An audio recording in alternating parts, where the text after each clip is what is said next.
पूर्णमदः पूर्णमिदं पूर्णात् पूर्णमुदच्यते पूर्णस्य पूर्णमादाय पूर्णमेवावशिष्यते।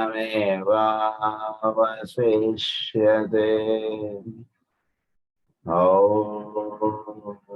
शान्ति शान्ति शान्तिः।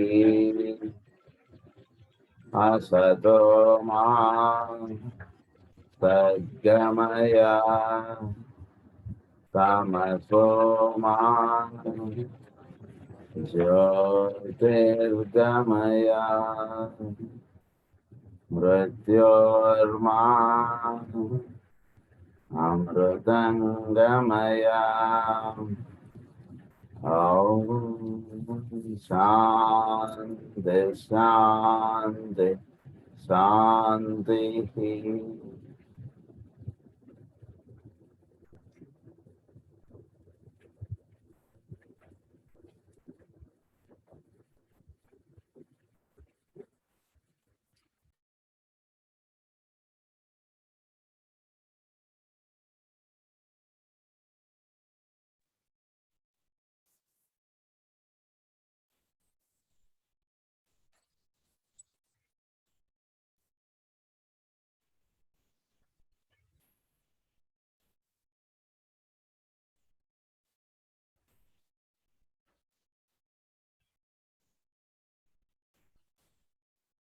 మనం క్లాస్లో ది పోస్చర్ ఫర్ మెడిటేషన్ అనేటువంటి పాయింట్ మనం చెప్పుకుంటూ ఉన్నాం. ఈ పోస్చర్లో కూడా మనకి మాస్టర్ జాల్కుల్ గారు ఏమని చెప్తున్నారంటే, పోస్చర్ అనేటువంటిది మెయిన్గా మనం ఫిజికల్ బాడీ నుంచి అది మన మీద మన మైండ్కి స్ట్రెస్ ఇచ్చేటువంటిదిగా ఉండకూడదు. మనం కూర్చునేటువంటి పోస్చర్ అందురించి సులువుగా సుఖంగా వీలుగా ఉండేటువంటి పద్ధతిలో కూర్చోండి ధ్యానానికి. కొందరు ఇలా పైకి మొహం పెట్టి కూర్చుంటారు, అలా కూర్చోవడం కూడా అవసరం లేదు అని కూడా ఆయన సూచిస్తున్నారు. కనుక ఇలాంటివన్నీ కూడా సెట్ చేసేసుకోండి మెడిటేషన్ కూర్చునేటువంటి వాళ్ళు అని చెప్పి చెప్తూ దాని గురించి ఫర్దర్ కంటిన్యూషన్ చెప్తున్నారు. Where experience and purity are not present, the practice of breathing exercises entails very real dangers. Next is breathing exercises. Breathing exercises గురించి ప్రపంచంలో ఎన్నో రకాలైనటువంటి విధానాలు సూచిస్తున్నారు. దయచేసి అందరూ బాగా గుర్తుంచుకోండి, అటువంటి విధానాలు ఏవి పాటించకండి. నథింగ్, ఏ విధానం వద్దు మనకి. నెమ్మదిగా గాలి పీల్చి నెమ్మదిగా గాలి వదలటం ఒకటే ఒక విధానం తెలుసుకోండి. ఇక వేరే విధానాలు ఏవి కూడా మనం చేయని అవసరం లేదు. ఎందుకంటే కనుక పతంజలి మహర్షి తర్వాత శ్రీకృష్ణుడు వీళ్ళందరూ ఇచ్చినటువంటి మార్గం మనకు మాస్టర్ గారు ఆల్రెడీ చెప్పారు. మాస్టర్ జాల్కుల్ గారు కూడా అదే చెప్తున్నారు. అందు గురించి దయచేసి ఎటువంటి వాళ్ళు ఏదో మనకి డయాబెటీస్ తగ్గుతుందనో, బీపీ తగ్గుతుందనో, పొట్ట తగ్గుతుందనో ఏవో చెప్తారు, అవేవి పాటించకండి. బ్రీతింగ్ ఎక్సర్సైజ్ మాత్రం బాగా గుర్తుంచుకోండి. చక్కగా నెమ్మదిగా గాలి పీల్చి నెమ్మదిగా గాలి వదలటం, ఇది ఒక్కటే మార్గం. వేరే మార్గాలన్నీ కూడా పాటించవలసినటువంటి అవసరం లేదు మనం. ఎందుచేతనంటే మాస్టర్ జాల్కుల్ గారి దగ్గరికి ఎంతో మంది డాక్టర్లు, ఎంతో మంది గొప్ప గొప్ప వాళ్ళందరూ కూడా ఈ బ్రీతింగ్ ఎక్సర్సైజెస్ చేసి దాని వలన ఇబ్బందులు పాలైనటువంటి వాళ్ళు ఎంతో మంది ఈయన్ని అప్రోచ్ అయ్యారు. అప్రోచ్ అయితే కొన్నిటికి మాత్రం రెమెడియల్ మెజర్స్ ఉంటాయి, కానీ కొన్నిటికి just you have to bear it అంతే, ఇంకేం చేయలేం. దీనివల్ల ఏంటంటే మనకి బ్రీతింగ్ ఎక్సర్సైజ్ వలన మనకి పొట్ట తగ్గచ్చో తగ్గదో అది వేరే విషయం, కానీ దానివల్ల ఏంటంటే మన సైకలాజికల్ ఇంపాక్ట్ చాలా ఉంటుందని చెప్తున్నారు. సో ఈ బ్రీతింగ్ ఎక్సర్సైజ్ చేయడం వలన ఇట్ ఎఫెక్ట్స్ అవర్ సైకాలజీ. కనుక ఈ సైకాలజీ ఒకసారి ఎఫెక్ట్ అయినటువంటిది మళ్ళా సెట్ అవడం అనేటువంటిది చాలా కష్టం అని చెప్తున్నారు. కొన్ని సెట్ అయ్యే అవకాశాలు ఉన్నాయి, కానీ కొన్ని నా దగ్గరకు వచ్చారు వాళ్ళని సెట్ చేయడం, వాళ్ళని అంతే వదిలేయడం ఇంకంతే ఆ లైఫ్కి వాళ్ళని అని చెప్పేస్తున్నారు. అందు గురించి దయచేసి ఆయన ఎటువంటి బ్రీతింగ్ ఎక్సర్సైజెస్ మాస్టర్ జాల్కుల్ గారు సజెస్ట్ చేయట్లేదు. జస్ట్ నెమ్మదిగా గాలి పీల్చి నెమ్మదిగా గాలి వదలడం ఒకటే. అందువల్ల ఎందుకంటే మనకి సైకాలజీ ఒకసారి మనది ఎఫెక్ట్ అయిపోయింది అంటే ప్రస్తుతం ఏర్పడుతున్నటువంటి సైకలాజికల్ డిస్టర్బెన్సెస్ అవన్నిటికీ కూడా కారణం ఈ బ్రీతింగ్ ఎక్సర్సైజ్ సరిగ్గా చేయకపోవడం వలన మాత్రమే అని కూడా ఆయన సూచిస్తున్నారు.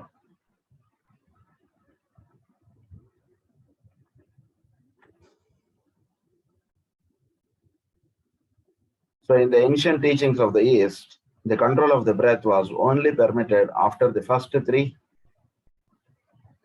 means in union. అదే బ్రీతింగ్ ఎక్సర్సైజ్ మనకి ఎక్కడ వచ్చాయంటే కనుక మనకు ప్రాణాయామం అనేటువంటి ఫస్ట్ 3 స్టెప్స్ అవ్వాలి. అంటే ఏంటి, మనకి యమము, నియమము, ఆసనము, ఈ 3 వచ్చిన తర్వాత ప్రాణాయామం చెప్పారు, కానీ ఫస్ట్ బ్రీతింగ్ ఎక్సర్సైజ్ చెప్పలేదు మనకి పతంజలి. అందుకని యమము, నియమము, ఆసనము, ఈ 3 ఇచ్చినటువంటి స్టెప్స్ చక్కగా ఫాలో అవ్వండి ఫస్ట్ అని చెప్తున్నారు. అవి ఏమేంటో ఆయన ఒకసారి ఇక్కడ చెప్తున్నారు. So they are called had been somewhat what and in the life these means are first the 5 commandments. అదే 5 యమములో చెప్పినటువంటి 5 నియమాలు. ఒకటి, దీస్ ఆర్ హార్మ్లెస్నెస్. మనం ఎప్పుడు కూడా హార్మ్లెస్ అన్నటువంటి వర్డ్ వాడారు. మాస్టర్ గారు ఈ వర్డ్ ని బాగా స్ట్రెస్ చేస్తారు. అంటే ఎక్కడ కూడా మనం ఇతరులకు మనం అస్సలు హాని అన్నటువంటిది, హార్మ్లెస్ వర్డ్ చాలా, ఆ వర్డ్ కూడా చాలా ఇది అనేటువంటిదిగా మాస్టర్ గారు చెప్తారు మనకి. సో హార్మ్లెస్నెస్ అంటే వేరేవాడికి మనస వాచ కర్మణ ఎక్కడో కూడా వేరేవాడికి మనం ఇబ్బంది కలిగించేటువంటి విధానం మన లైఫ్ లో ఉండకూడదు అసలు. హార్మ్లెస్నెస్ అని చెప్పి వాడారు మాస్టర్ చాల్కోల్ గారు. ఆ విషయం మాస్టర్ మనకి పతంజలి యోగ సూత్రాలు ఎక్స్ప్లెయిన్ చేస్తూ చాలా అద్భుతమైనటువంటి వర్డ్ ఇది అంటూ మాస్టర్ గారు చెప్తారు. హార్మ్లెస్నెస్, అది దానికి మనం గుర్తుంచుకోవాల్సినటువంటిది. Next is truth to all beings. తర్వాత అందరితోటి మనం సత్యవంతంగా మనం జీవించడం అనేటువంటిదిగా జీవించాలి. అంటే కేవలం ఒకే ఒక సత్యం ఇదంతా నిండబడి ఉంది. ఆ సత్యంతో మనం సంభాషణ సల్లాపములు మనం జరుపుతూ ఉంటాం అనేటువంటి విషయం మనం తెలుసుకుని మనం ఉండాలి, కానీ వేరే విధంగా మనం ఉండడం అనేటువంటిది మార్గం కాదు. కనుక దాన్ని ఏమన్నారంటే truth to all beings. Next third is abstention from theft, from incontinence, from avarice. మనం అబ్స్టెన్షన్ అంటే ఇదే మనం అంటే ఇంకా అది తప్ప ఇంకా వేరేది లేదు అన్నటువంటిదిగా మనం జీవించడం కాదు. ఫ్రమ్ అవరిస్ అంటే ధనము, సంపాదన. తర్వాత ఫ్రమ్ థెఫ్ట్ అంటే ఇతరులది మనకుంటే బాగుండనేటువంటి ఆలోచన కూడా అది కరెక్ట్ కాదు. మనకు ఏర్పడాల్సింది మనకు ఏర్పడుతుంది. అంటే ఇక్కడ ప్రతి థెఫ్ట్ అంటే మనందరం దొంగలం అయిపోతాం కాదు. దొంగతనం అంటే దానికి థెఫ్ట్ అనేటువంటి వర్డ్ ఇక్కడ వాడటంలో అంటే ఇతరుల భావములు కానీ ఇతరుల విషయాలు వాళ్ళకి తెలియకుండా మనం తెలుసుకోవడంలో కానీ, వాడి సెల్ ఫోన్ ఒక 5 నిమిషాలు పట్టుకొని మనకి ఇచ్చాడు అనుకోండి ఊరికి, వాడి దాంట్లో ఏమున్నాయో చూద్దాం అనేటువంటి దుర్బుద్ధి మనకు ఉండకూడదు. ఆ దుర్బుద్ధి ఉంటుంది కొందరికి. అలాంటివి మనలో ఉండకుండా చూసుకోండి. అందు గురించి ఎందుకంటే యోగ సాధనలో అన్నప్పుడు వేరే వాడి బ్యాగ్ లో ఏముంది, వేరేవాడి పర్సులో ఏముంది, వేరేవాడి జేబులో ఏముంది, ఎంత ఉంది, ఇలాంటి విషయాలు మనకు అనవసరం. వాడి ప్రాపర్టీ ఎంత ఉంది, అవునా అండి నిజంగా అంత ఉందంటే నాకు అలా కనబడ్డండి, ఎందుకు ఈ విషయాలని మనకి. దగ్గర 10,000 ఉండొచ్చు, 10 కోట్లు ఉండొచ్చు, మనకేం వస్తుంది? గుర్రానికి ఉన్న తోక తానికి అది ఊపుకుంటుంది, మనకేం ఊపదు కదా అది. గురించి కొన్ని అనవసరమైనటువంటి విషయాల్లో మనం ఎక్కువ జిజ్ఞాస అసలు ఉండకూడదు. అందుగురించి ఇవన్నీ కూడా మనం యమము అన్నటువంటి వాటిల్లోనే ఇవన్నీ కట్ ఆఫ్ చేసేసుకోవాలి మనం. Next second, the 5 rules which are internal and external purification. Second దాంట్లో నియమానికి వచ్చేటికి మళ్ళీ 5 రూల్స్ చెప్పారు. అవి ఏంటంటే ఇంటర్నల్ అండ్ ఎక్స్టర్నల్ ప్యూరిఫికేషన్, తర్వాత contentment, fiery aspiration, spiritual reading and devotion. ఇవి 5 అంటే ఇవి 5 బాగా ఇవన్నీ మనకి 2 ఏకం లాగా 3 ఏకం లాగా ఈ పదాలు గుర్తుండాలి, ఆ భావములు మనలో స్థిరపడిపోవాలి. ఇవన్నీ కూడా మనకు వచ్చేయాలి మనకి. సో సెకండ్ స్టెప్కి వచ్చేటికి ఈ 5 చెప్పారు. ఇంటర్నల్ అండ్ ఎక్స్టర్నల్ ప్యూరిఫికేషన్ మనకు బాగా జరగాలి. సో ఇంటర్నల్ గా మనం చాలా ప్యూరిఫైడ్ గా ఉండాలి, ఎక్స్టర్నల్ గా కూడా చాలా నీట్నెస్ అంటుంటది మన డ్రెస్సెస్ లోను, మన ఇంట్లోనూ, మనం వాడుకునేటువంటి వస్తువుల్లోనూ, వీటన్నిటిలోనూ చూపించాలి. అంటే నేను చెప్పకూడదు తెలియగానే ఒకసారి మా నాన్నగారు నేను చిన్నప్పుడు చదువుకున్నప్పుడు నా రూమ్కి వచ్చాను నేను ధారాడు. అక్కడ నా హోమ్ చూశారు. అంటే ఇలాంటి చెప్తే ప్రాక్టికల్ గా బాగా ఉపయోగపడుతుందని చెప్తున్నాను. It was dusty somewhat. చూసి వెంటనే చెప్పారు ఇలాంటిది ఉండకూడదు, పరమ గురువులు ఇలా ఉంటే వాళ్ళు మనకి ఇది చేయరు అని చెప్పారు. అంటే ప్రతి స్టెప్ లోనూ మనం చాలా ప్యూరిఫైడ్ గా మనం ఉంటూ ఉండాలి. చాలా అంటే మన యొక్క వాడుకునేటువంటి వస్తువులు కానీ, మన పుస్తకాలు కానీ, మన విషయాలు కానీ, ఇవన్నీ కూడా ఎప్పుడు మనం చాలా ప్యూరిఫైడ్గా ఉంచుకోవాలి. ఇంటర్నల్గా కూడా చాలా ప్యూరిఫైడ్గా మనం ఉంటూ ఉండాలి. తర్వాత కంటెంట్మెంట్, ఆర్ద్రత కలిగి ఉండాలి. ఫెయిరీ ఆస్పిరేషన్, ఇతరులందు మనం ఎదుటివాడికి కష్టం వస్తే అది సర్లేండి ఏదో వస్తుంటే ప్రతివాడికి అంతే మనం ఏం చేస్తామండి అన్నట్టుగా ఉండకూడదు. వాడికి ఎవరికో కరోనా వచ్చింది అనుకోండి, మనం వాడికి ఏమైనా సహాయం చేయగలమా? అట్లీస్ట్ మనం వాడి కింద వాచ్మెన్ కైనా మనం భోజనం వండి ఇచ్చేసేటట్టుగా మనం ఉండాలి. కానీ అమ్మ వాడు కరోనా వచ్చిందట ఆ సందులోకి మనం పోకూడదు అన్నట్టుగా మనం వాడి కష్టాన్ని వాడికి వదిలేయడమే అన్నట్టుగా మనం ఉండడం అనేటువంటిది మార్గం కాదు. కొంచెం అవన్నీ కూడా సరిదిద్దుకోవాలి మనం.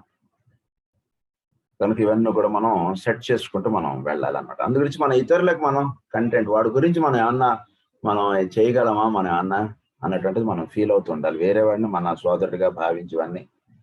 So next is fiery aspiration. ఎప్పుడు కూడా మనం ఏదో ఇది చదువుకున్నా ఇది చాలే అన్నట్టుగా ఉండడం అనేటువంటిది మార్గం కాదు. ఇంకొంచెం మనం జ్ఞానం పెంపొందించుకోవాలి. ఇంకొంచెం మంచి విషయాలు మనం తెలుసుకోవడంలో, ఇంకొంచెం సద్భావన కలిగి ఉండడంలో. ఏదో నాకు ఇద్దరికి మీద కోపం బాగానే తగ్గిందిలే అని అనుకుంటే సరిపోదు. ఇది కూడా ఉండకూడదు. కోపం ఎందుకు అసలు? వీడికి ఎంత సాధన చేసుకుంటూ వెళ్తున్నటువంటి వీడికే ఇంత కోపం ఉంటే మరి వాడికి ఎంత కోపం ఉండాలి? అవును మెడలో పడింది కదా అని నీకే ఇంత కోపం వచ్చి ఎవడేసాడు వాడు 20 రోజుల్లో చనిపోగాక నువ్వు శాపమిస్తే మరి వాడు రాజు, ఆయనకి ఎన్ని టెన్షన్స్ ఉంటాయి, ఎన్ని ఇవి ఉంటాయి, మరి వాడికి ఎంత కోపం ఉండాలి? వాడికి ఎన్ని, ఎందుకంటే ప్రజల యొక్క టెన్షన్స్ అన్నీ ఆ రాజుగారు బుర్రలో తిరుగుతుంటాయి. అని ఏ చిరాకులో ఉన్నాడో ఏ పరాకులో ఉన్నాడో ఇలా పడేశాడు పాముని.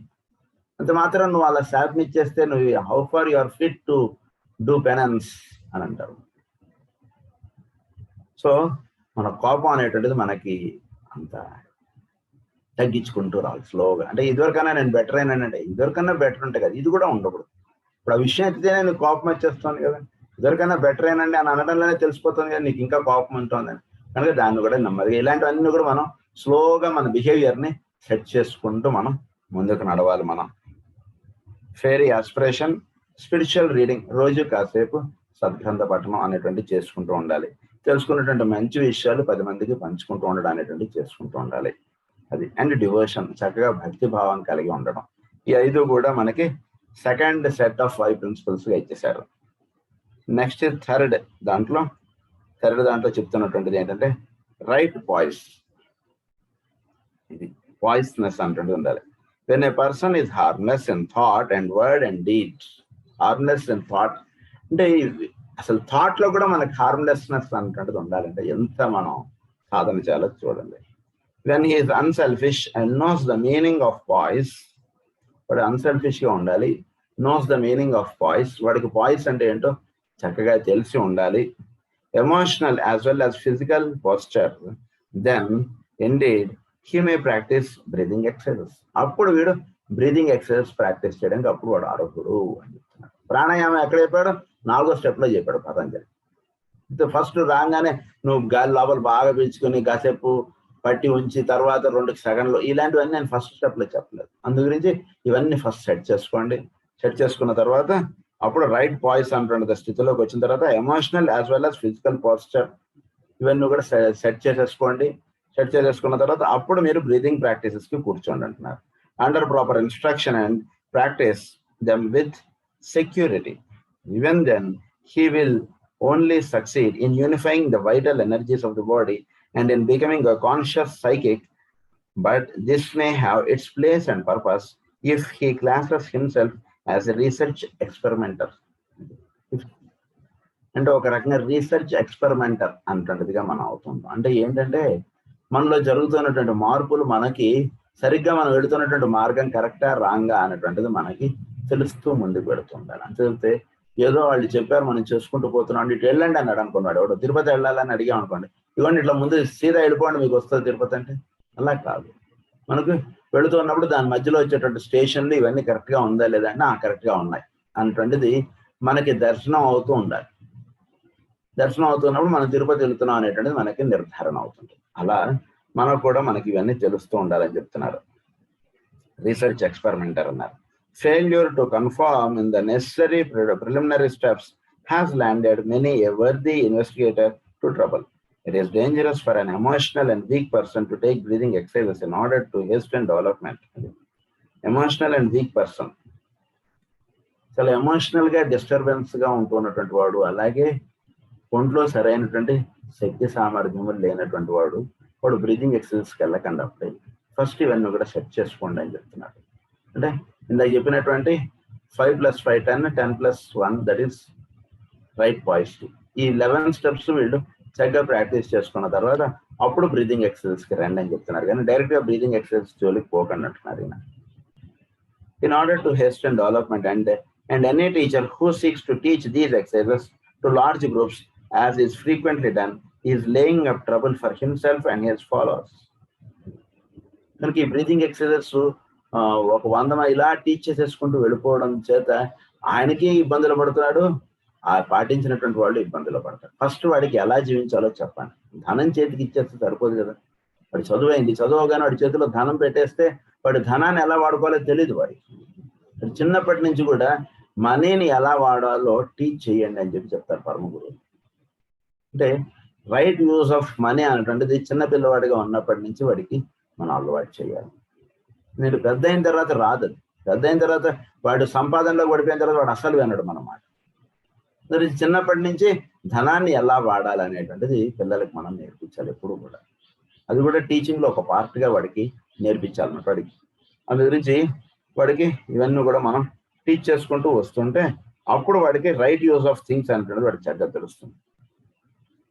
Who seeks to teach these exercises is laying up trouble for himself and his followers. It is only here and there that in the ancient days the teachers picked a man for this form of fusion, and it was added to a training which had produced a certain measure of soul contact so that the soul could guide the energies evoked by the breath for the furtherance of its objective and for world service. World service ki furtherance of the objective ki soul guide చేస్తుంది breathing exercise. So వీడు first follow అయ్యేటువంటి steps అన్నీ కూడా వీడిని సోల్ని అవోక్ చేసేటువంటి స్థితిలోకి తీసుకెళ్తుంది. Soul ఎప్పుడైతే రూలింగ్లోకి వస్తుందో అప్పుడు వీడిని ఫర్దర్గా వాడు చేసినటువంటి బ్రీతింగ్ ఎక్సర్సైజెస్ని తర్వాత పైన 3 స్టెప్స్కి 4 స్టెప్స్కి ఇది తీసుకెళ్తుంది. ప్రాణాయామం చేసిన తర్వాత ప్రత్యాహారము, ధారణ, ధ్యాన, సమాధి. సో ప్రాణాయామం చక్కగా చేయడం అనేటువంటిది వాయిస్ స్థితిలోకి మనల్ని తీసుకెళ్ళడం. దీని గురించి లిబ్రాలో చాలా మాస్టర్ చాలా వివరంగా చెప్తారు. లిబ్రా కనుక తులారాశిలో అది మనం సమంగా ఉండాలి మన బ్రీతింగ్ ఎక్సర్సైజ్ అంటూ ఆయన చెప్తారు. సో ఆ రకంగా మనం బ్రీతింగ్ ఎక్సర్సైజ్ అనేటువంటివి కూడా మనం మెడిటేషన్ కూర్చున్నప్పుడు ఇది కూడా మనం సెట్ చేసుకోవాలి. Therefore, we will do no more than see that our breathing is quiet and regular, and will then withdraw our thoughts from the body altogether and begin the work of concentration. అప్పుడు concentration స్థితిలోకి రండి. withdraw our thoughts అంటే concentration స్థితిలో. So breathing exercise అనేది ప్రశాంతంగా నెమ్మదిగా గాలి పీల్చి నెమ్మదిగా గాలి వదలడం. ఇది చక్కగా ఇలా ప్రాక్టీస్ చేయండి. అంటే ఒక చక్కగా ఒక చక్కని స్థితిలోకి వీడిని కూర్చోబెట్టి అప్పుడు వీడికి కాన్సన్ట్రేషన్ అంటే చెప్పండి. చక్కగా ఇంకా అప్పుడు అందుకుంటుంది చూడండి, స్టెప్స్ టక అందుకుంటాడు మెడిటేషన్లో. అందుగురించి చెప్పినటువంటి 11 పాయింట్స్ గుర్తుపెట్టుకుని అప్పుడు బ్రీతింగ్ ఎక్సర్సైజ్ చేయండి. అప్పుడు బ్రీతింగ్ ఎక్సర్సైజ్ చేసిన తర్వాత next we can go into the concentration level. The next step is the practice of meditation is the use of the imagination. We picture to ourselves the threefold lower man aligned or in direct communication with the soul. There are many ways in which this can be done. We call it work in visualization.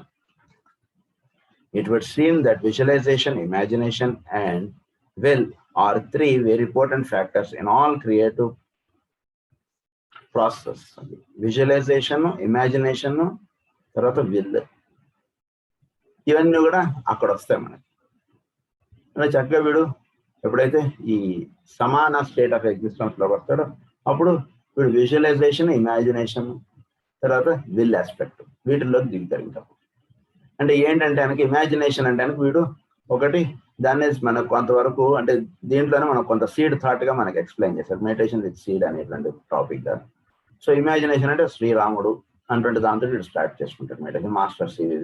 Master CV గారు ఆయన మంత్రాన్ని 3 సార్లు ఉచ్చరించి కన్నులు మూసుకోమన్నారు. So దీనివలన ఏమిటి మనకి అంటే వీడు అలా ఒక ప్రశ్న వేసుకున్నాడు. సివివి అన్నటువంటి నామంలో ఉన్నటువంటి అంతరాలు ఇలా వీడు అలా ధ్యానం చేసుకుంటే వీడికి అలా వస్తుంది. సో ఇమాజినేషన్, వీడు ఇమాజినేషన్లోంచి విజువలైజేషన్లోకి వెళ్తాడు, విజువలైజేషన్లోంచి విల్లోకి వెళ్ళిపోతాడు. ఈ విల్ ఆస్పెక్ట్లో నుంచి వస్తున్నటువంటివన్నీ కూడా వీడికి అలా దిగుతుంటాయి, వీడి మైండ్లోకి, మైండ్ నుంచి బ్రెయిన్లోకి దిగుతుంటాయి. ఈ లింకప్ అనేటువంటిది సోల్ చేత వీడికి ఏర్పడుతుంది.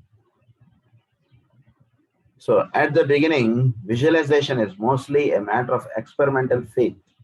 We know that through the reasoning process, we have arrived at an understanding that within and beyond all manifested objects, there lies an ideal object or ideal pattern which is seeking to become manifest upon the physical plane. ఒక ideal matter అంటే జీవించవలసినటువంటి విధానము, visualisation, అది వీడికి visualise అవుతుంది. ఏంటి visualise అవుతుందంటే కనుక సత్యము, సత్యం సర్వే ప్రతిష్ఠితం అన్నటువంటిది వీడికి విజువలైజ్ అవుతుంది. విజువలైజ్ అయ్యేటప్పటికి ఆ విధంగా వీడు జీవించుట అన్నటువంటి దానికి వీడు ఏర్పాటు చేసుకుంటుంటాడు. So ideal object or ideal pattern అంటే శ్రీరాముడు ఆదర్శ అందరికీ. సో ఎలా జీవించమని చెప్పాడు, ఎలా ఉండమని చెప్పాడు అన్నటువంటిది వీడికి విజువలైజ్ అవుతుంది. అంతకుముందు కేవలం ప్రవచనాలుగా ఉండిపోయింది, ఇప్పుడు వీడికి విజువలైజ్ అవుతుంది అన్నమాట. శ్రీరాముడు ఇలా జీవించమన్నాడు, సో ఇలా నేను ఉండాలి, ఇక్కడ నేను తప్పు చేస్తున్నాను, ఈ విధంగా వాడికి ఏదేదో కబుర్లు చెప్పేశాను, అలా కాకుండా సత్యవంతంగా నేను ఉండాలి అన్నట్టు వీడికి విజువలైజ్ అవుతాడు అన్నమాట. Ideal pattern which is seeking to become manifest upon the physical plane. The practice of visualization, imagination and the use of the will are activities that are calculated to hasten the manifestation of this idea. So ఈ మూడింటిని చక్కగా వీడు practice చేసుకుంటూ ఉండడం చేత, అంటే visualisation అంటే వీడికి చక్కగా దర్శనం అవుతుంది, దర్శనాత్మకంగా ఉంటాయి విషయాలు. అంటే ఈ ప్రాణాయామ స్థితికి వచ్చేటి వీడు సమాన స్టేట్ ఆఫ్ ఎగ్జిస్టెన్స్ లోకి వచ్చేటికి ధారణ, ధ్యాన, సమాధి ఇవి నిలబడతాయి. ప్రత్యాహారము, ధారణము, ధ్యానము, సమాధి ఈ స్థితులకి వాటిని ఇక్కడ ఏమని చెప్తున్నారంటే విజువలైజేషన్ అన్న. ఫస్ట్ ఇమాజినేషన్ లోంచి విజువలైజేషన్లోకి వెళ్తాడు. విజువలైజ్ అంటే ఉన్నది ఉన్నట్లుగా దర్శించడం అటువంటి స్థితిలోకి వీడు వెళతాడు. ఇమాజినేషన్ అంటే ఇలా ఉండొచ్చు అన్నటువంటి దానిలో నుంచి ఉన్నది ఉన్నట్లుగా దర్శింపడటం అనేటువంటి స్థితిలోకి వీడు వెళ్తాడు. విజువలైజ్ అయిన తర్వాత విల్ ఆస్పెక్ట్ అంటే వీటవన్నీ కూడా దేని నుంచి అయితే దిగి వచ్చాయో అది విల్ ఆస్పెక్ట్. సో ఆ విల్ ఆస్పెక్ట్ అన్నటువంటి వీడికి దర్శనం అవుతుంది. అంటే శ్రీరాముడు ఈ విధంగా జీవించడంలో ఆయన చెప్దాం అనుకున్నది ఏంటి, ఆయన జీవించేటువంటి ఇవన్నీ మనకు చక్కగా విల్ ఆస్పెక్ట్ నుంచి మనకు చక్కగా దిగి వస్తుంటాయి. దాన్నే సత్యస్థితి, సత్యము అనేటువంటి దానిగా చెప్పారు. ఆ విధంగా సత్యము, ధర్మము ఇలాంటి విషయాలన్నీ కూడా విల్ ఆస్పెక్ట్ గా చెప్పారు. ఈ విల్ ఆస్పెక్ట్ వీడికి దర్శనం అవుతున్నట్టు. ఏదైనా సరే ఏ విషయం తీసుకున్నా దానిలో ఉన్నటువంటి అంతరార్థాలు, దానిలో ఉన్నటువంటి నిగూఢ రహస్యాలు ఇవన్నీ కూడా వీడికి ఎప్పుడు దర్శనం అవుతాయంటే ఈ స్థితుల్లో నుంచి ఇంకెప్పుడు వీడికి దర్శనం అవుతుంటాయి.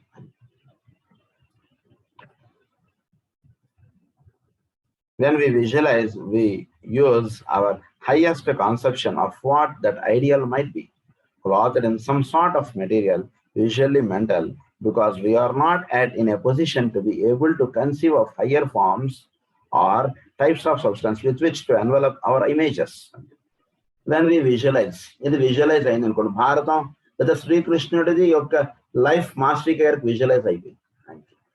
అందు గురించి మనకి భాగవతంలో ఇవ్వనటువంటి రహస్యాలు కూడా మనకి మాస్టర్ గారు ఆయన గ్రంథాల్లో ఇస్తారు. ఎందుకంటే వీ కుడ్ ఆ విజువలైజేషన్ స్థితిలోకి వీళ్ళు ధ్యాన స్థితి వాటిలో అలా వెళ్ళిపోతారు. వెళ్ళిపోయేటికి అక్కడ ఉన్నటువంటి అంతర్రహస్యాలన్నీ కూడా వీడికి అలా దర్శనం అయిపోతాయి. So when we visualize, we use our highest conception of what that ideal might be. అది ఏమిటి అనేటువంటి వీడికి అర్థం.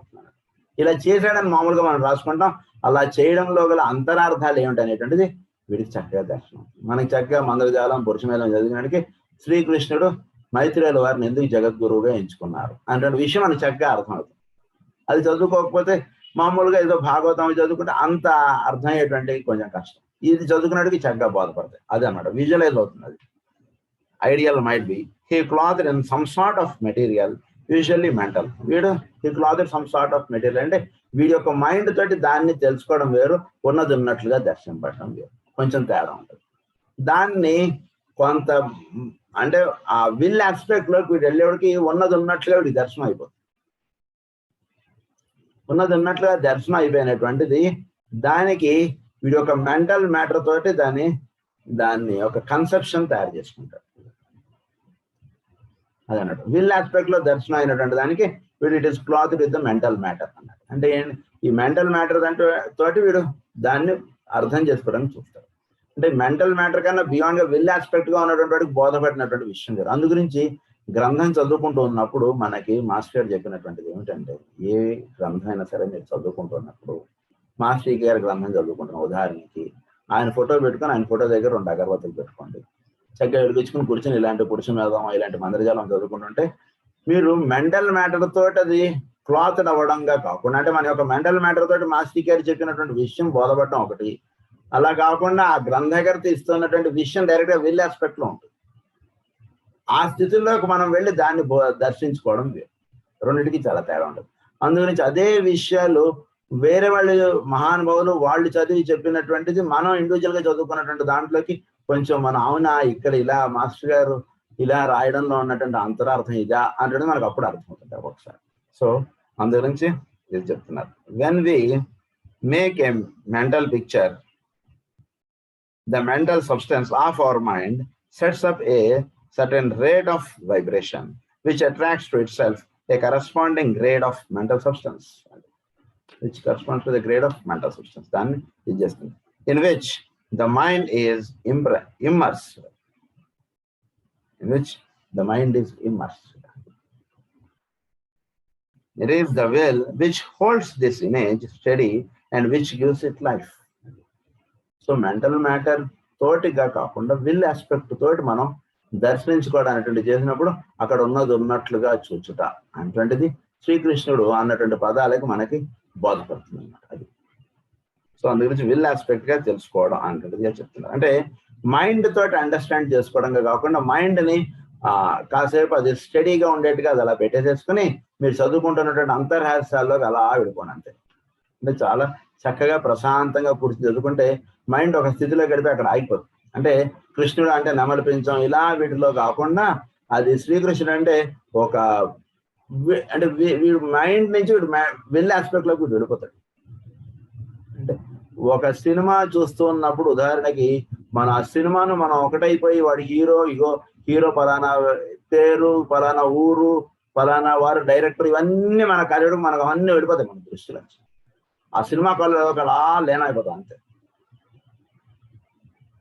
ఆ లీనం అయిపోవడం అన్నటువంటిది ఏదైతే ఉందో వీడి గ్రంథం చదవడంలో కానీ బోధించుకోవడంలో కానీ అలా లీనం. అంటే మెంటల్ మ్యాటర్ అక్కడికి వచ్చేటికి సస్పెండ్ అయిపోతుంది. విల్ ఆస్పెక్ట్ లోకి వీడు వెళ్ళిపోతాడు. వెళ్ళిపోయినప్పుడు ఆ విల్ ఆస్పెక్ట్ లో జరుగుతున్నటువంటి విషయం వీడికి అది అక్కడ అర్థం. అందు గురించి మాస్టర్ గారు అక్కడక్కడ ఏమని రాస్తారంటే, ఈ జ్వాలాపూరుడు ఆయన శ్రీకృష్ణుడు పాద సంచారి తిరుగుతున్నప్పుడు ఆకాశంలోంచి చూశారట.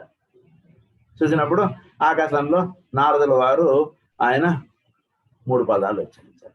అది ఒక్కొక్కసారి ఈయన కనులు మూసి కన్నులు తెరిచేటికి ఆ పదాల యొక్క అంతరార్థాలు మాస్టర్ అక్కడ వివరిస్తారు. కనుక అంటే ఏంటి, ఆ విల్ ఆస్పెక్ట్ లోకి వెళ్ళి దీన్ని అర్థం చేసుకుంటే ఒక రకంగా ఉంటుంది. మెంటల్ మ్యాటర్ తోటి ఇదే విషయాన్ని అర్థం చేసుకుంటే ఇదేదో ఆయన సంకర్షణుడు, నారాయణుడు, వాసుదేవుడు అని ఏదో అన్నాడు అన్నటువంటిదిగా అనుకుంటుంది. ఇది బాగుంది అంటే అవన్నీ ఆయనలో 3 భాగాలు కదా అన్నటువంటిదిగా మనకు అర్థం అవడం వేరు. విల్ ఆస్పెక్ట్ లోకి వెళ్ళి నారదుల వారు దర్శించినటువంటి విషయం మనకి అర్థపడటం అన్నటువంటిది వేరుగా ఉంటుంది. అది ఇక్కడ మనకి జాల్కల్ గారు చెప్తున్నారు. అలా మెంటల్ సబ్స్టెన్స్ అన్నారు. In which the mind is immersed, it is the will which holds this image steady and which gives it life. This process goes on whether we are as yet able to see it with the mental eye or not. It does not matter that we are not able to see it, as the creative work is going on just the same. మనం mental matter తోటి దీన్ని దర్శించకపోయినా దీని అంటే ఈ creative aspect అన్నటువంటిది ఎలా దిగి వస్తుంది అన్నటువంటి విషయం మనం జాగ్రత్తగా అవగాహన చేసుకుంటూ వెళుతుంటే నెమ్మదిగా మనం దీంట్లో నుంచి దాంట్లోకి మనం వెళతాం, విల్ ఆస్పెక్ట్ లోకి మనం వెళతాం అని చెప్తున్నాం. This process goes on whether we are as yet able to see it with the mental eye or not. ఈ ప్రాసెస్ ఆఫ్ ఇది అంటే ఈ విధంగా దిగి రావడం అనేటువంటిది మనకి మెంటల్ ఐ తోటి ఇది దర్శింపడడం అనేటువంటిదిగా, అంటే బ్రెయిన్ తోటి అండర్స్టాండ్ చేసుకోవడం వేరు, మెంటల్ ఐ తోటి అండర్స్టాండ్ చేసుకోవడం వేరు చెప్పబడినటువంటి విషయం. సో మెంటల్ ఐ తోటి కన్నా పైన ఉన్నటువంటి విల్ ఆస్పెక్ట్ తోటి అది ఉన్నట్లుగా దర్శింపడడం కనుక అది 3వ ఆస్పెక్ట్ అన్నమాట. కనుక work is going on just the same. Perhaps at some time we shall be able to follow and consciously perform that whole process. In connection with this work, at the stage of the beginner, some people picture the three bodies, the three aspects of the form nature as being linked with a radiant body of light. దీన్ని కొందరు ఎలా మనకి picturise చేస్తారంటే ఈ three bodies కూడా ఒక radiant form of light తోటి మూడు లింకప్ అయినట్టుగా మనకి పిక్చరైజ్ చేస్తారు. అంటే ఏంటంటే కనుక ఫిజికల్, ఆస్ట్రల్, మెంటల్, ఈ మూడు కూడా పైన ఇంకొకటి ఉంది, దానితోటి ఇవన్నీ కూడా లింకప్ అయినట్టుగా మనకి వేస్తారు. From the point of light అని అన్నారు కదా, ఆ లైట్ తోటి ఇదంతా కూడా లింకప్ అయింది. అది so are they visualise three centres of vibrating energy receiving stimulation from a higher and more powerful centre. ఈ మూడు కూడా దేని చేతంటే from the point of light అని అక్కడి నుంచి మూడు లింకప్ అవుతుంటాయి. దాన్నే మనకి ఏమంటారంటే సిల్వర్ కార్డ్ అంటే దాన్ని సూత్రాత్మ అంటారు. ఆ కార్డ్ తోటి వీడు లింకప్ అవుతుంటాడు. మూడు దేనితో లింకప్ అవుతుంటే వీళ్ళు ఒక సిల్వర్ కార్డ్ ఉంటుంది, దాన్నే బ్రహ్మదండము అని కూడా మనం చెప్తాం. ఈ బ్రహ్మదండం ఆధారముగా వాడు తపస్సు చేశాను అంటారు. బ్రహ్మదండం అంటే మనకు మామూలుగా ఏంటంటే చేయి కింద పెట్టుకునేటువంటి కర్ర అన్నట్టుగా కొందరు అర్థం చేసుకుంటారు. నిజానికి బ్రహ్మదండం అంటే మనకి ఒక ఆధారముగా తపస్సు చేశాను అది అర్థం అన్నమాట. చెయ్యి పెట్టుకోవడానికి కర్ర ఇది కాదు అర్థం. సో ఈ బ్రహ్మదండం అంటే దాన్నే సిల్వర్ కార్డ్, దీని ఆధారముగా వీడి యొక్క సాధన అనేటువంటిది జరుగుతుంటుంది. దాన్నే ది లైఫ్ లైన్ అని కూడా చెప్తారు మనకి. Silver cord mentioned in the Christian Bible, the Sutratma or thread soul of the Eastern scriptures, the lifeline of other schools of thought. Still, others prefer to preserve the thought of the unified personality linked to and hiding within itself the indwelling divinity, Christ in us, the hope of glory. Christ in us. So ఈ Christ principle అంటే మనలో ఉండి అది మనని నడుపుతూ ఉంటుంది. Christ in the symbol of glory అన్నమాట, the hope of glory. It is relatively immaterial what imaginary we choose, provided that we start with the basic idea of the self seeking to contact and use the not self, its instrument in the worlds of human expression and vice versa, with the thought of that not self being impelled to turn itself towards its source of being. ఈ not self అంటే మన ఇద్దరు చదువుకున్నాం. Not self అంటే మనలో ఉన్నటువంటి lower three bodies, self అంటే మనలో ఉన్నటువంటి ఆత్మ లేదా ది కాన్షియస్నెస్. దాంతో ఇవి లింకప్ అయి పనిచేయడం, ఇది వెళ్ళి విల్ ఆస్పెక్ట్ తోటి పనిచేయడం, అది దాన్ని సూత్రాత్మ అన్నారు. విల్ ఆస్పెక్ట్ దాన్నే ది లైఫ్ అన్నారు, దాన్నే the Christ in us.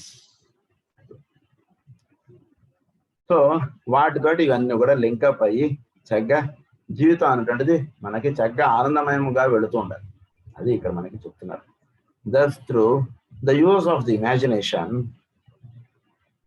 and visualization, the desire body, the emotional nature is brought into line with the soul. Visualisation, imagination వీటితోటి మనకి ఈ ఎమోషనల్ బాడీ అంటున్నది చక్కగా సోల్ తోటి ఇది లింకప్ అయిపోవాలి. అంటే ఉన్నది ఉన్నట్టుగా ఎప్పుడైతే దర్శనం అవుతుందో లేనిది కోరుట అనేటువంటిది విడుకుంటుంది. అందు గురించి ఆయన అంటారు శ్రీకృష్ణుడు, మీకు ఏది దర్శింపడాలో అది మాత్రమే మీకు దర్శింపడుతుంది, ఏది కనబడాలో అది మీకు, ఏది ఉన్నది ఉన్నట్లుగా మీకు చూచుట అనేటువంటి శక్తి మీకు ప్రసాదిస్తున్నాను అంటారు శ్రీకృష్ణుడు ఉద్ధవుడికి. అంటే ఏంటి ఆ స్థితి విజువలైజేషన్ అని ఏదైతే చెప్తున్నారో అది వీడు సహజంగా వీడికి వచ్చేస్తుంది అనమాట. ఇంకా అక్కడ ఉన్నది వీడు చూస్తాడు కానీ లేనిది వీడికి చూడదు. అంటే నిజానికి ఉన్నది ఏమిటంటే సర్వాంతర్యామి, ఆయన ఉన్నాడు కానీ వేరేదంతా కూడా లేదు. గురిని నువ్వు ఉన్నావు నువ్వు అనుకుంటున్నావు కానీ నిజానికి ఏం లేదురా నాయన, ఉన్నది సర్వాంతర్యామి, అదే ఎప్పుడు నిలుస్తున్నాడు వీడికి. ఇంకా with the soul, when this has been done, we can continue with our meditation work. The physical body and the desire nature in their turn sink below the level of consciousness. We become centered in the mind and seek to bend it to our will. Will aspect loki ఇది bend అయిపోయి ఇవన్నీ కలిసిపోతాయి. It is just here that we find our problem confronting us. The mind refuses to mold itself into the thoughts which we choose to think. ఇక్కడ మన అసలు problem అనుకున్నది explain చేస్తున్నారు. మన మైండ్ ఎలా ఉంటుందంటే కనుక which we choose to think. మన మైండ్ ఏంటి చూస్ చేస్తోంది? నమస్కారం మాస్టర్ శ్రీ అన్నాడు, మాస్టర్ శ్రీని చూడండి అంటుంటే చెప్తుంది. కానీ మన మైండ్ ఏం చేస్తుంది? మాస్టర్ శ్రీ అంటే బయట మర్చిపోయాను, మొన్న ఎక్కడో గురు పూజలు ఉన్నాయని లెటర్ వేశారు, వాళ్ళు మీరు వస్తున్నారా అని అడిగారు, వాళ్ళకి నేను లెటర్ రాయాలి, బై రాజమండ్రి వెళ్ళినప్పుడు లేదా విశాఖపట్నం వెళ్ళినప్పుడు మనకి పలానా వ్యక్తిని మనం కలవాలి అంటే నువ్వు చేస్తున్నది ఏమంటే ప్రేయర్. మళ్ళీ నమస్కారం మాస్టర్ శ్రీ రెండు ఆయనకి కాదు మనం సివి గారిని మనం ప్రార్థన చేయాలి అంటే మళ్ళీ ఇటు వస్తుంది, మళ్ళీ అటు జారిపోతుంది, మళ్ళీ ఇటు వస్తుంటుంది. అది మనకు ఎక్స్ప్లెయిన్ చేస్తున్నారు ఆయన. which we choose to think and crushes all over the world in its usual quest for material. ఇది మళ్ళీ రష్ అయిపోతుంది. మళ్ళీ మైండ్ ఏం చేస్తుంది, మళ్ళీ బ్యాక్ అక్కడికి వెళ్ళిపోతుంది.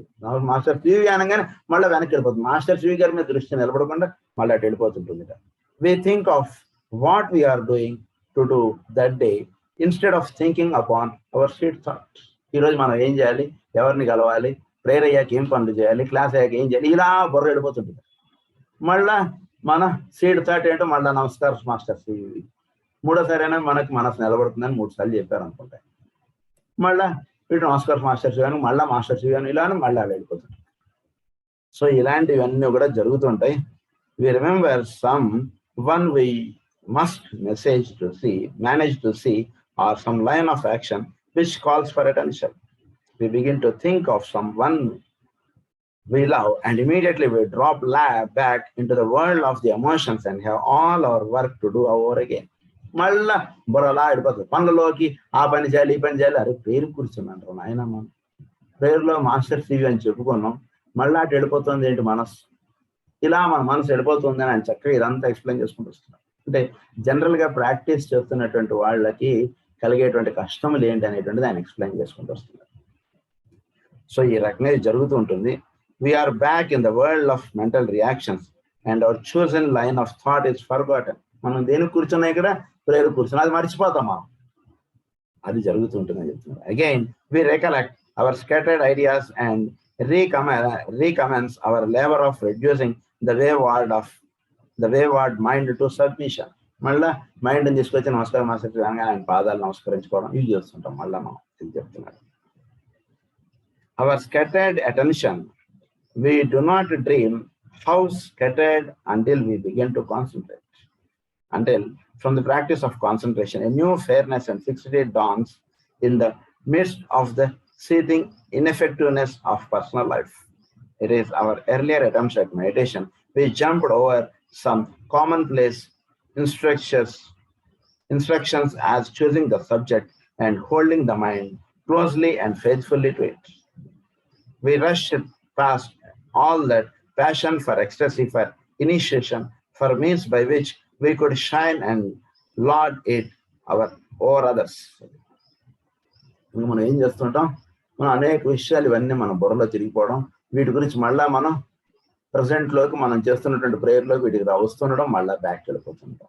ఇలాంటి అనేక రకాలైనటువంటి ఇదంతా కూడా మన జైంట్ వీల్ లాగా పైకి వెళ్తుండడం, కిందకు వస్తుండడం, ఇలా జరుగుతుంది.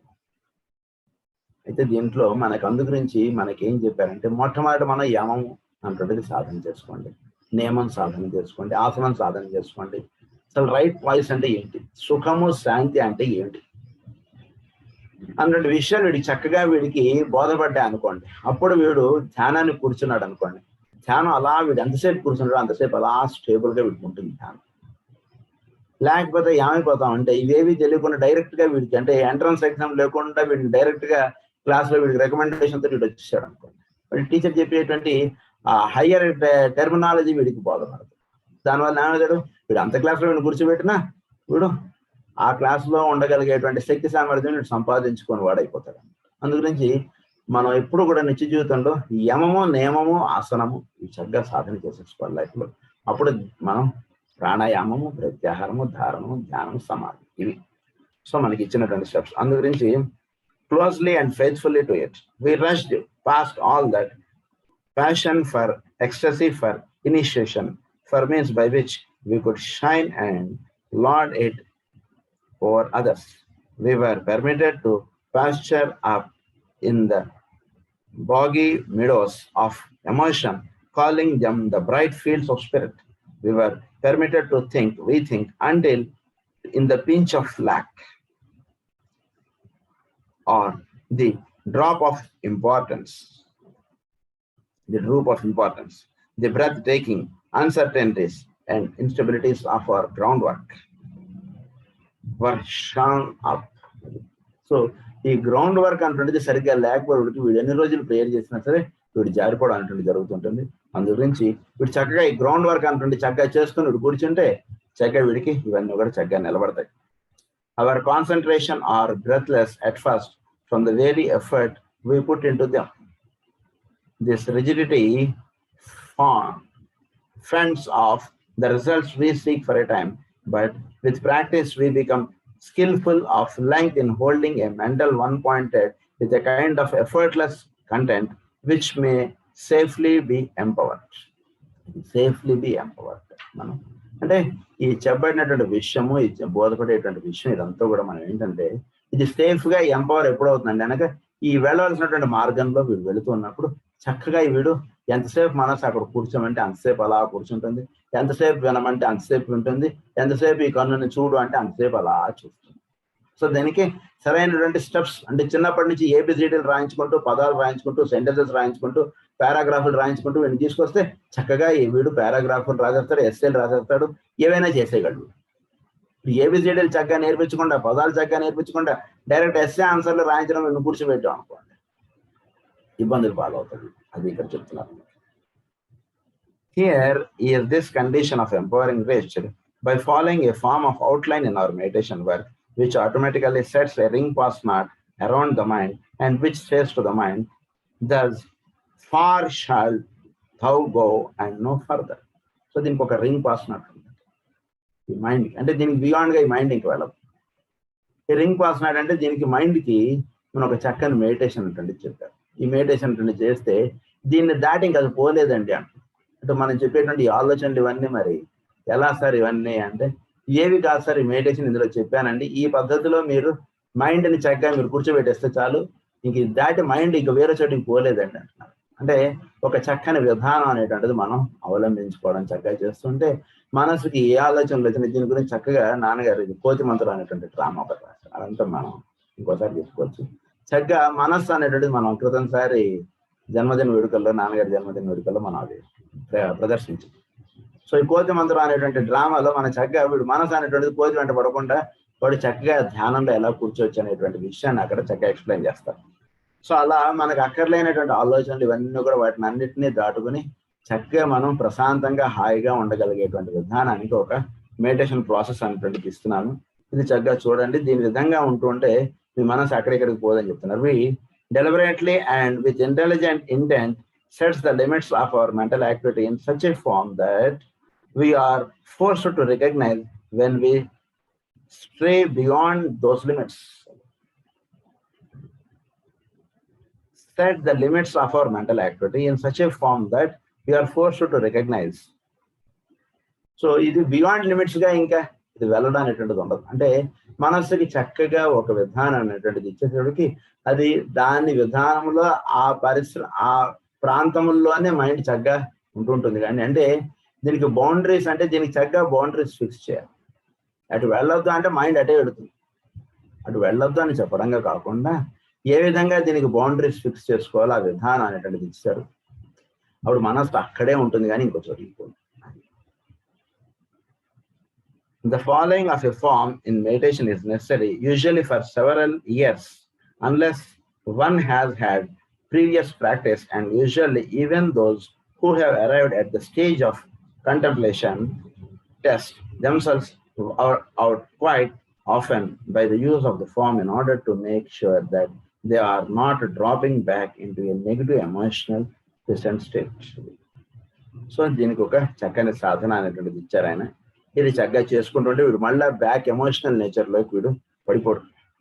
చక్కగా ఇది చక్కగా సాధన చేసుకుంటూ ఇట్లా I have used such forms as the following in working with approximately 3,000 students of the meditation technique during the last several years. ఇది ఒక మెడిటేషన్ ప్రాసెస్ అంటే చాలా అద్భుతంగా ఉంది. మెడిటేషన్ ప్రాసెస్ ఇది ఎంతో మంది చేత నేను చేయించాను, చాలా అద్భుతంగా ఉందని చెప్తున్నారు. ఈ మెడిటేషన్ ప్రాసెస్ చాలా బాగుంటుంది. నేను రేపు క్లాస్లో ఈ మెడిటేషన్ మనం చేసుకున్నాం, చాలా బాగుంటుంది. స్వస్తి ప్రజాభ్యః పరిపాలయంతాం న్యాయేన మార్గేణ మహీం మహీషాః గో బ్రాహ్మణేభ్యః శుభమస్తు నిత్యం లోకాః సమస్తాః సుఖినో భవంతు. లోకాః సమస్తాః సుఖినో భవంతు. లోకా సమస్తా సుఖినో భవంతు. ఓం శాంతి శాంతి శాంతి.